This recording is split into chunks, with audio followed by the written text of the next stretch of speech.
Boa tarde, meus amados e queridos irmãos e irmãs em Cristo Jesus. Que a gloriosa paz do Senhor Jesus esteja com você. Esse é o canal Verdade que Salva. Se inscreva no canal, continue ouvindo, participando. Nós aqui fazemos alguns vídeos curtos, rápidos. Tentamos fazer o mais rápido possível para não serem cansativos, sempre trazendo aqui a palavra de Deus. E hoje vamos meditar aqui em 2 Crônicas 7:14, 13 e 14, diz assim, 12, a partir do 12. E o Senhor apareceu na noite a Salomão e disse-lhe: ouvi a tua oração, e escolhi para mim este lugar para a casa de sacrifício.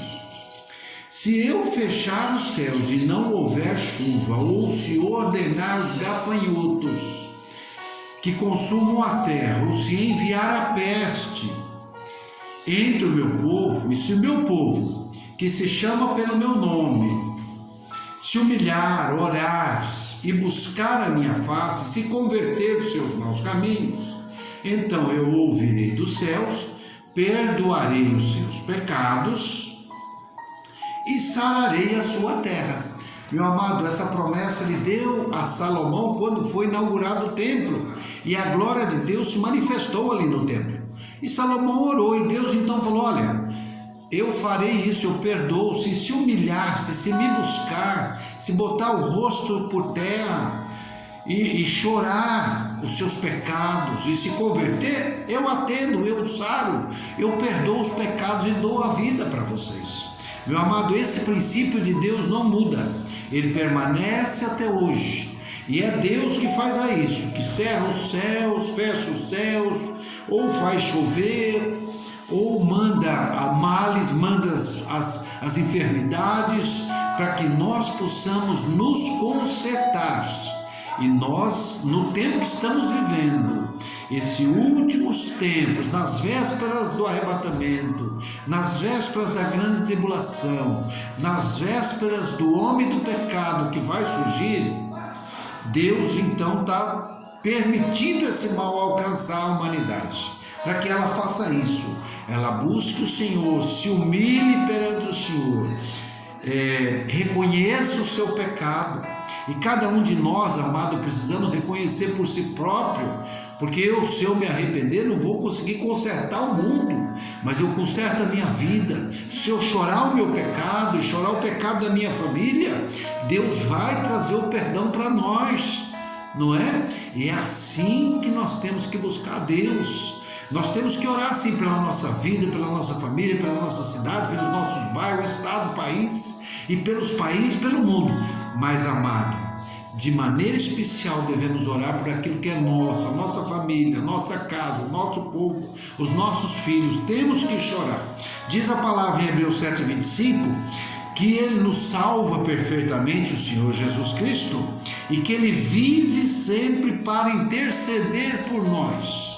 Jesus continua intercedendo por nós até hoje, diante de Deus, meu amado.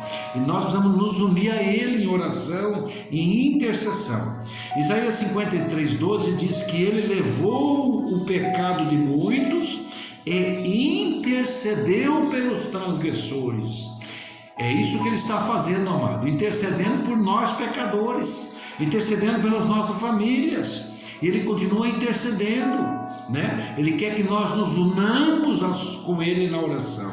Êxodo 3:7 diz assim, que Deus tem visto a aflição de Israel, ouvido o seu clamor, diz que conheceu as suas dores e Ele desceu para livrá-los. É isso que Deus quer fazer, amado, quer ver a nossa aflição, quer ouvir o nosso clamor. Está ouvindo o teu clamor? Deus está ouvindo o teu clamor? Você está clamando de verdade, né? E Ele vai conhecer as nossas dores, nossas angústias, e vai descer para nos livrar, mas Ele tem que ouvir o nosso clamor, meu amado. Êxodo 3:9 diz assim, o clamor dos filhos de Israel chegou até a mim. Deus está dizendo, amado, o teu clamor chegou até Deus. qual tem sido a profundidade do teu clamor. Olha a profundidade do clamor de Esdras aqui, ó. Esdras 10:1 diz assim: enquanto Esdras orava e fazia confissão, ele confessava os seus pecados e o pecado do seu povo, amado, chorando e prostrando-se diante da casa de Deus, diante do templo. Ele chorava e se prostrava e confessava e se arrependia, amado, por ele e pelo seu povo. Ajuntou-se a ele uma grande congregação de homens, mulheres e crianças, pois o povo chorava com grande choro. É essa ação que Deus está esperando de nós, amado, que nós tenhamos um grande choro pelo nosso país, pela nossa nação, pela nossa família. Nós precisamos chorar, precisamos se prostrar diante de Deus e confessar os nossos pecados e pedir misericórdia, né? Você está fazendo isso ou está conformado com a situação? Ou está esperando que a situação melhore para ficar na mesma? Porque Deus quer salvar nossa alma. Eu digo para você que grande parte do povo ainda não se deu conta, que Deus quer que nós nos voltemos a Ele, né? Nessa situação difícil que estamos passando, precisamos buscar Deus, porque Deus não está alheio a essa situação. É Ele que administra todas essas coisas, né? Como está escrito em Apocalipse capítulo 6, é Ele que abre os selos,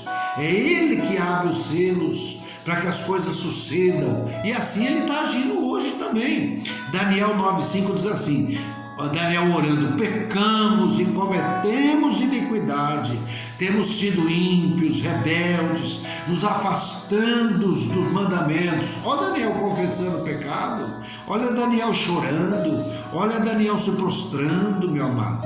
Nós temos feito isso também, porque tem princípio de Deus que não muda. Deus quer nos consertar, mas Ele quer ver o nosso coração agora. Lucas 18:1 diz assim: orar sempre sem desfalecer, é o juiz e a viúva, lembra? Tem que orar sempre sem desfalecer, tem que buscar Deus, pedir a misericórdia de Deus. Atos 10:2 fala da vida de Cornélio. Cornélio era um homem temente a Deus. Diz assim: Cornélio orava de contínuo, continuamente orava. Orava pelo quê? Pela sua família, pela sua casa, pelo seu povo. Tanto é que nós vemos que toda a família de Cornélio foi salva. Deus encaminhou um anjo e mandou, né, chamar Pedro. E ali eles foram salvos, ouvindo o evangelho. A coisa mudou, porque Cornélio de contínuo orava. E ainda é para a gente lembrar, em Atos 12:5 diz assim, que havia oração incessante. Romanos 12:12 diz: sede perseverantes na oração. Romanos 15:30 diz assim o apóstolo Paulo, presta atenção: luteis na oração a meu favor. Amado, nós temos que lutar na oração, nós temos que lutar, orar continuamente.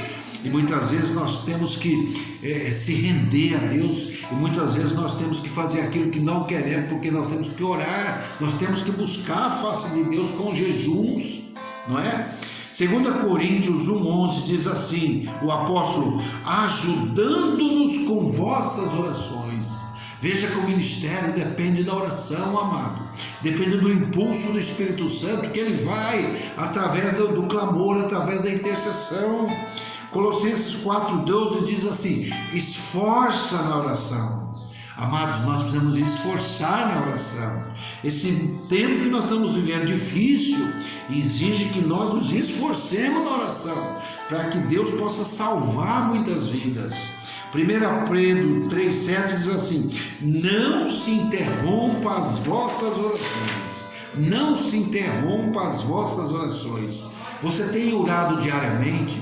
Você tem orado algumas vezes por dia? Você tem orado de manhã, meio-dia, à tarde, à noite? Você tem buscado a Deus com sinceridade, né? Com arrependimento, com confissão de pecado, por você, pela sua casa, pelo seu povo, pelo seu país? Você tem clamado a Deus para que Ele possa trazer a salvação, trazer o perdão, trazer a cura, como está lá em Crônica, que nós acabamos de ler, 7:14. Meu amado, se não fizermos isso, nós vamos sucumbir, nós não vamos vencer, vai ser uma ilusão na nossa vida, nós não vamos conseguir o perdão dos pecados, nós não vamos conseguir comunhão com Deus, nós não vamos conseguir salvação da nossa família, tudo vai estar ruim, porque é isso que Deus está bradando através dessa calamidade que nós vemos no mundo. Deus está bradando que se convertam, que se arrependem, que se achegam a Ele está dizendo: olhai para mim, que eu posso salvá-los perfeitamente. É isso que Deus está dizendo. E se nós não nos prostrarmos e orarmos continuamente, com todo o coração quebrantado, nós não vamos vencer. Saiba disso.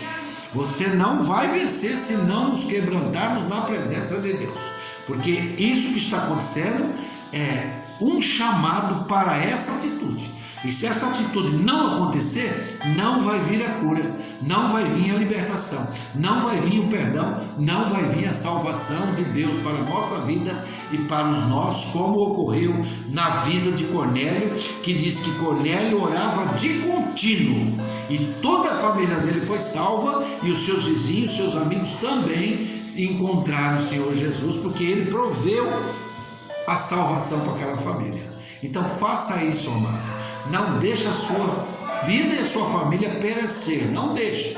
Depende da tua intercessão, porque o nosso Deus, o nosso Salvador, até agora diz que Ele vive sempre para interceder por nós. Está escrito lá em Hebreus 7,25. Que Deus te abençoe, uma boa tarde, fica na bênção. Um abraço do seu irmão Vitor, do canal Verdade que Salva. Deus abençoe você e a sua casa.